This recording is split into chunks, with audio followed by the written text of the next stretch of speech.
아멘. 오늘 민수기 9장 말씀을 통해서 유월절을 통해 기억할 진리라는 제목으로 말씀을 나누겠습니다. 이스라엘 백성들이 출애굽한 다음 1년 만에 이제 유월절을 지키게 되었습니다. 왜냐하면 그들이 1월 14일 유월절 지키고 애굽에서 이제 그 다음날 15일에 그들이 이제 애굽 땅에서부터 나와서 그들이 이제 광야를 향하여서 나갔기 때문입니다. 그래서 오늘 본문이 기록된 민수기 9장에서는 이제 그들이 출애굽한 지 광야에서 1년째가 되어서 첫 번째 유월절을 지키는 바로 그때 하나님께 모세가 묻는 내용이나 또 유월절에 대한 규례를 지키는 내용에 대해서 오늘 말씀해주고 있습니다. 4절 말씀에 보면 모세가 이스라엘 자손에게 명령하여 유월절을 지키라 명합니다.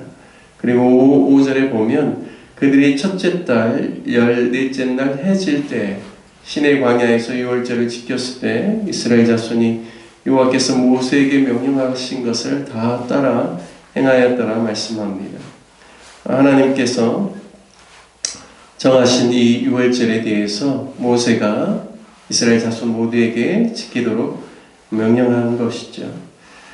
지금 상황이 출애굽의 그 상황과는 많이 다른 상황입니다. 왜냐하면 출애굽할 당시만 해도 그들이 가옥에 거주할 때고요. 지금은 그들이 장막에서 광야에서 거주하고 있습니다.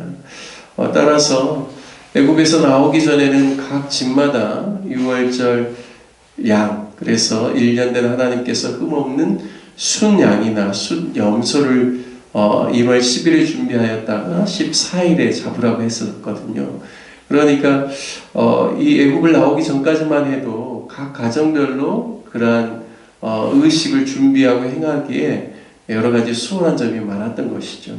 그런데 지금은 광야라는 곳에서 그들이 텐트를 치면서 살고 있기 때문에 또 이 염소나 그리고 양을 잡는 데 있어서도 율법의 말씀에 하나님께서 이미 규례를 통하여서 그들이 아무 데서나 도축하지 못하게 하고 이 성막에 와서 그리고 이 회막 북편에서 그들이 잡는 곳에서 이제 잡을 수 있도록 그렇게 하셨기 때문에 이 수많은 200만 명이 넘는 장정만 정확한 숫자가 60만이 넘는데요. 그 사람들이 함께 같이 광야에서 유월절을 지킨다라는 것은 그리 쉬운 일이 아닙니다. 여러 가지 불편하고 까다롭고 또 시간도 그 전에 출애굽하기 전보다도 훨씬 많이 걸리는 그러한 수고가 따르는 것이죠. 그럼에도 불구하고 이 유월절 규례에 대해서 하나님께서 분명히 처음 제정하실 때 영원한 규례로 삼아서 대대로 이 날을 지키라고 하였기 때문에 이제 광야에서 첫 번째 유월절을 맞는 이 시기에 모세가 이스라엘 백성들에게 유월절을 지키라고 말씀합니다. 그리고 오늘 본문의 말씀에 보면 특별히 이 유월절을 지키지 못하는 사람들이 생겨나는 겁니다. 예를 들어 누가 가족 중에 장례를 이제 치러야 되는 상황이 발생이 되면 어차피 그 장례를 치르는 기간 동안에는 본인이 시체와 함께 있어야 되기 때문에 부정함을 있기 때문에 이 유월절 규례의 절기에 함께 참여할 수가 없게 되는 것이죠. 뿐만 아니라 무슨 일로 인하여서 먼 지역까지 여행을 가게 될 경우에도 마찬가지로 유월절을 지킬 수가 없습니다. 하지만 유월절을 지키지 않는 자는 다 끊어지리라고 이스라엘 백성 중에서 그렇게 말씀하였기 때문에 이제 백성들 중에는 이러한 일들에 대해서 어떻게 해야 될지에 대해서 모세에게 묻는 사람들이 나오게 되는 것입니다. 그래서 하나님께 그것에 대해서 물었을 때 한 달 후인 2월 14일 날, 1월 14일이 유월절인데 2월 14일 날 그들을 위해서 저녁에 똑같이 이렇게 하라고 합니다. 그래서 이스라엘 백성들 중에 한 사람도 유월절을 지키지 못하고 고의적으로 1월 14일을 어기는 일이 없도록, 그리고 혹시나 피치 못할 사정으로 인하여서 1월 14일을 지키지 못할 경우에는 2월 14일을 지킬 수 있도록 하나님께서 모세에게 말씀을 주고 있습니다. 오늘 우리가 한 가지 좀 생각해 보아야 될 문제가 있습니다. 유월절 절기가 왜 그렇게 중요한지, 과연 왜 이스라엘 백성 중에 한 사람도 이 규례를 어기지 아니하고 다 지켜야 되는지에 대해서 우리가 좀 깊이 생각해 볼 필요가 있습니다.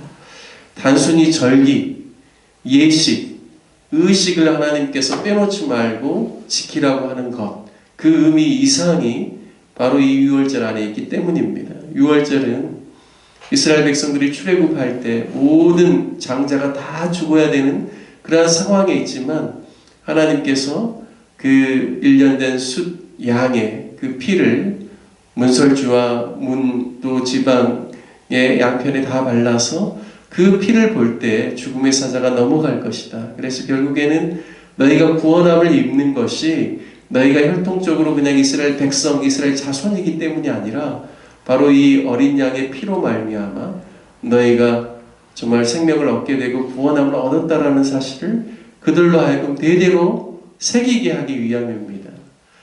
기독교에 있어서 가장 절대적인 진리, 포기할 수 없는, 결코 물러설 수 없는 가치가 무엇이겠습니까?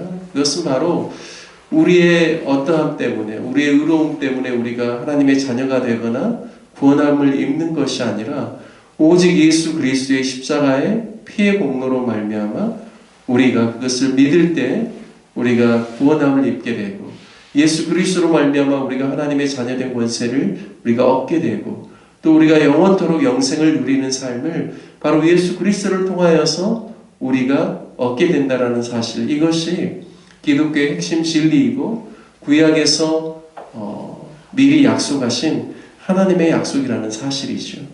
따라서 오늘 우리가 다시 한번 유월절의 이러한 규례를 통하여서 우리가 결코 물러설 수 없는 진리가 무엇인가 다시 한번 생각해보고 우리의 삶 가운데 늘 예수 그리스도만을 의지하고 주님을 힘입어서 살아가는 저와 여러분 되시기를 주님의 이름으로 축복합니다.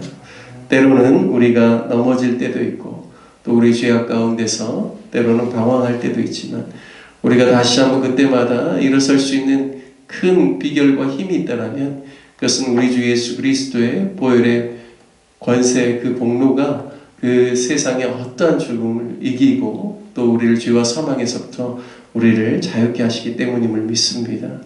오늘 6월절 교리를 통하여서 우리에게 주시는 예수 그리스도의 그 보혈의 공로를 다시 한번 기억하면서 오늘도 주님 의지하고 살아가는 저와 여러분 되시기를 주님의 이름으로 축복합니다.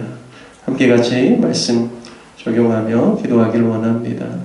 우리가 살아가는 동안 늘 진리의 말씀을 붙잡고 또 우리를 향하신 하나님의 사랑 그리고 예수 그리스도의 보혈의 공로를 의지하여서 날마다 믿음으로 살아가며 또 믿음으로 말미암아 승리케 되는 귀한 삶을 살게 해달라고 함께 같이 기도하기를 원합니다. 또 교회를 위해서 기도할 때는 내일 이제 어린이 주일입니다. 특별히 교회 우리 다음 세대들을 위해서 기도해 주시고 또 온 가족들이 사랑하는 자녀와 자손들을 소중하게 여기고 또 그들을 위하여서 또 온전히 또 어떻게 도울 수 있을지 우리가 함께 같이 주님 앞에서 또 주의 말씀을 통하여서 깨닫고 우리가 또 가정 가운데 또 사랑하는 다음 세대를 믿음으로 아름답게 세우는 일들이 있을 수 있도록 우리 자녀들을 위해서 또 교회의 모든 우리 다음 세대들을 위해서 기도하는 귀한 시간들을 갖도록 하겠습니다. 함께 같이 주님의 이름 한번 부르시며 함께 기도하겠습니다.